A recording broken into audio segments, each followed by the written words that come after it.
আপনি কি জানেন, এমন কিছু গুনাহ আছে যেগুলো করলে, তওবা না করলে ক্ষমা পাওয়া কঠিন হয়ে যায়।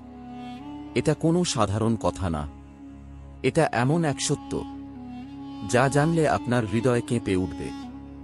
আজ আপনি জানবেন সেই 3 ধরনের মানুষের কথা, যারা যদি তওবা না করে তাদের জন্য অপেক্ষা করছে ভয়ঙ্কর পরিণতি।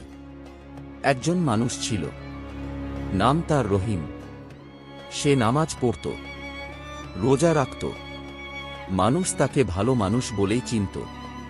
কিন্তু তার জীবনে এমন একটা গুনাহ ছিল যেটা সে কখনো গুরুত্ব দেয়নি। সে মানুষের হক নষ্ট করত, কাউকে কষ্ট দিলে কখনো ক্ষমা চাইত না। একদিন কিয়ামতের ময়দানে যখন সবাই নিজের হিসাব নিয়ে ব্যস্ত, তখন সে দেখল তার নামাজ, তার রোজা সব অন্যদের দিয়ে দেওয়া হচ্ছে, কারণ সে মানুষের হক নষ্ট করেছিল। প্রথম গুনাহ শিরক, আল্লাহর সাথে কাউকে শরীক করা। যখন আপনি মনে করেন কেউ আপনাকে বাঁচাতে পারবে আল্লাহ ছাড়া, তখন আপনি অজান্তেই শিরক করছেন। অনেক মানুষ তাবিজে বিশ্বাস করে, মানুষকে ডাকে, কিন্তু আল্লাহকে ভুলে যায়।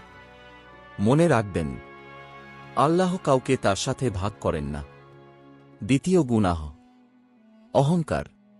এই অহংকারই একজনকে ধ্বংস করে দিয়েছে। যখন আদম আলাইহিস সালামকে সৃষ্টি করা হল, সবাই সিজদা করল, কিন্তু একজন করল না। সে ছিল ইবলিস। সে বলেছিল, আমি আগুনের, সে মাটির। একটা অহংকার, আর সে চিরতরে ধ্বংস হয়ে গেল।